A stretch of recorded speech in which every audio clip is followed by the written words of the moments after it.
Hello everyone, so this is part 2 of financial market video. In the first video we discussed what is the financial market, what are the main functions of financial market, and we discussed that we can categorize, we can classify financial market into sub two parts. One is the money market and second is the capital market. And in this video we will discuss in detail that what is the money market, what kind of instruments we are dealt in money market and the capital market. और अगर आपको ये video अच्छी लगे तो please channel को subscribe कीजिए और वीडियो को लाइक कीजिए। सो मनी मार्केट में हम डील करते हैं शॉर्ट टर्म इंस्ट्रूमेंट्स के साथ। The money market is the market for short term funds which deals in financial asset whose period of maturity is up to 1 year। Money market में ऐसे instruments में ही deal किया जाता है जहां पर मेच्योरिटी इंस्ट्रूमेंट की सिर्फ 12 महीने तक की हो, जैसे कि बिल ऑफ एक्सचेंज हो गए, प्रोमिसरी नोट्स हो गए, कमर्शियल पेपर्स हो गए, ट्रेजरी बिल्स हो गए। ये सारे ऐसे इंस्ट्रूमेंट्स हैं जिनकी मेच्योरिटी टाइम सिर्फ 1 साल की होती है। These financial instruments are close substitute of money। इन्हें हम close substitute of money भी कहते हैं। क्यों कहते हैं? क्योंकि इनकी लिक्विडिटी हाई होती है। लिक्विडिटी हाई होने का मतलब ये है कि इनको आसानी से हम कैश में कन्वर्ट कर सकते हैं। These instruments help the business unit and other organization and government to borrow the funds to meet their short term requirement। हर एक कंपनी की जो फाइनेंशियल रिक्वायरमेंट्स होती हैं ना, उनको हम 3 कैटेगरी में डिवाइड कर सकते हैं।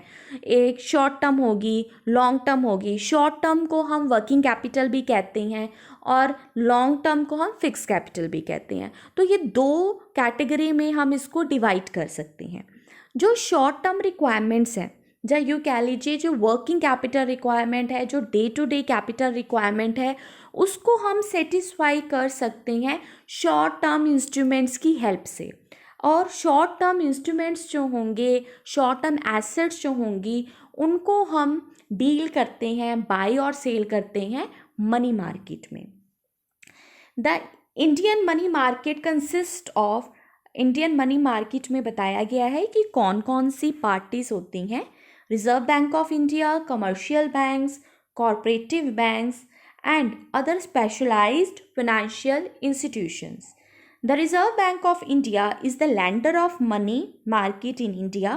Some non-banking financial companies like life insurance corporation, GIC, UTI, ये कुछ ऐसी इंस्टीट्यूशंस हैं जो कि मनी मार्केट में ऑपरेट करते हैं।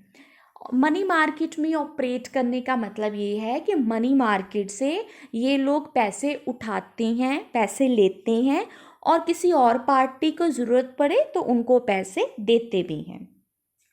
अब हम बात करते हैं कैपिटल मार्केट की।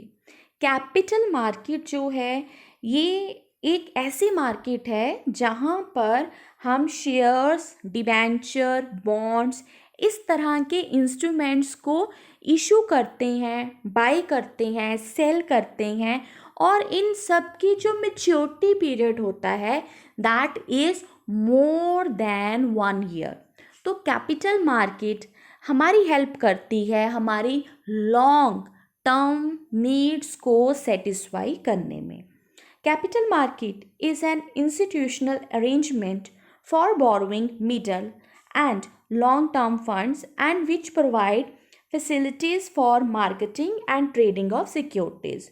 So it is institutions or long-term borrowing from banks and financial institutions, borrowing from foreign market, arising of capital by issue. जो मेनली कंपनीज होती हैं ना, वो अपनी कैपिटल शेयर्स के को इशू करके ही रेज करती हैं और शेयर्स कहाँ इशू किए जाते हैं? वो कैपिटल मार्केट में इशू किए जाते हैं।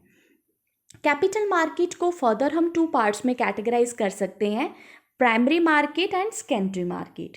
Primary market consist of arrangement for procurement of long term funds by company by fresh issue of shares and debentures, जब कंपनी पहली बार न्यू इशू लेकर आती है, जो फर्स्ट टाइम कंपनीज अपने शेयर्स को इशू करती हैं, तो वो प्राइमरी मार्केट में इशू किया जाता है। सेकेंडरी मार्केट में उन शेयर्स की, सिक्योरिटीज़ की फर्दर डीलिंग की जाती हैं। एक बार इशू कर दिए, मान लीजिए एक प्रोडक्ट को, एक मोबाइल फ़ोन है, उसको मार्केट में फ़र्स्ट टाइम लॉन्च कर दिया, तो फर्स्ट टाइम लॉन्च होने के बाद जब उसकी बाई और सेलिंग होगी तब वो प्राइमरी मार्केट में होगी। जब सेकंड हैंड प्रोडक्ट को बाई और सेल किया जाएगा, सेकंड हैंड मोबाइल फ़ोन को बाई और सेल किया जाएगा, वो सेकेंडरी मार्केट में होता है। तो इसी तरह से जब शेयर्स को फर्स्ट टाइम इशू किया जाता है वो प्राइमरी मार्केट में होता है, और जब शेयर्स को सेकंड टाइम बाई और सेल किया जाता है, उसकी फर्दर सेलिंग होती है, तो वो सेकेंडरी मार्केट में होती है। सेकेंडरी मार्केट और द स्टॉक एक्सचेंज। अब हम अक्सर सुनते हैं स्टॉक एक्सचेंज के बारे में। अब जो स्टॉक एक्सचेंज है वो आपकी सेकेंडरी मार्केट ही होती है। Provide ready and continuous market for securities, ये हमें इंफॉर्मेशन प्रोवाइड करेगी प्राइस की, सेल की, safety to dealing, safety provide करती है, आपकी सेविंग को मोबिलाइज करती है। Act as a barometer, this is very important point, जो आपकी स्टॉक एक्सचेंजेस होते हैं, जो सेकेंडरी मार्केट है, ये एक बैरोमीटर बनता है ये चेक करने के लिए कि हमारी इकॉनमी जो है उसकी कंडीशन कैसी है, हमारे बिजनेस की कंडीशन कैसी है। जो इंडिया में या फिर कहीं की भी, किसी भी कंट्री के आप स्टॉक मार्केट की बात कर ले, तो उसकी एक सबसे बड़ी लिमिटेशन ये है कि स्टॉक मार्केट में स्पेकुलेशंस बहुत रहती हैं।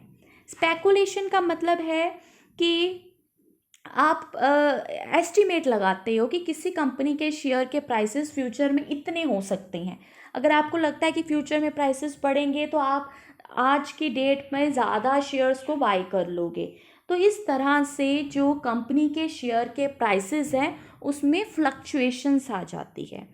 सो स्पेकुलेशन और फ्लक्चुएशन होना due to rumours and unpredictable events जो हैं, that is one of the limitation of secondary market.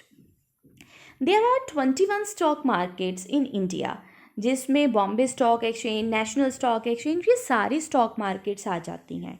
Stock exchange जो है उनको रेगुलेट किया जाता है सिक्योरिटीज़ कॉन्ट्रैक्ट एक्ट के अंदर, और कौन रेगुलेट करता है, that is SEBI, security exchange board of India. Security Exchange Board of India has initiated a number of reforms in the primary and the secondary market to regulate the stock market.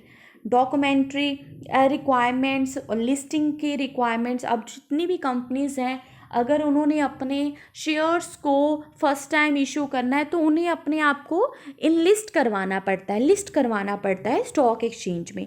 तो जो सेबी है वो time to time companies के ऊपर control करने के लिए और इन्वेस्टर्स के इंटरेस्ट को प्रोटेक्ट करने के लिए काफ़ी सारी रेगुलेशंस लेकर आती है। So finally, we will discuss here the difference between money market and capital market. So money market, it deal with short-term funds, capital market deal with long-term funds. So instruments कौन से रहेंगे money market में? T-bill, commercial paper, bill of exchange, certificate of deposit. Capital market में documents रहेंगे, instruments या फिर assets रहेंगे, share, debenture, bond और गवर्नमेंट सिक्योरिटीज़। पार्टिसिपेंट्स कौन से होते हैं? कमर्शियल बैंक्स आएंगे, चिट फंड्स आ जाते हैं, नॉन बैंकिंग फाइनेंशियल इंस्टीट्यूशंस आ जाएंगे। दूसरी तरफ कैपिटल मार्केट में आपके ब्रोकर्स रहेंगे, under writers, mutual fund companies होंगी, इंडिविजुअल इन्वेस्टर्स भी डील कर सकते हैं, लेकिन मनी मार्केट में इंडिविजुअल इन्वेस्टर्स डील नहीं करते। ठीक है, रेगुलेटरी बॉडी कौन रेगुलेट करता है फंक्शनिंग को? मनी मार्केट को reserve Bank of India regulate करती है, जबकि कैपिटल मार्केट को security exchange board of India regulate करती है। आई होप आपको फाइनेंशियल मार्केट के ऊपर मेरी दोनों वीडियोस जो है काफ़ी हेल्पफुल लगेगी। अगर हेल्पफुल लगे तो don't forget to subscribe Commerce Point. Thank you everyone.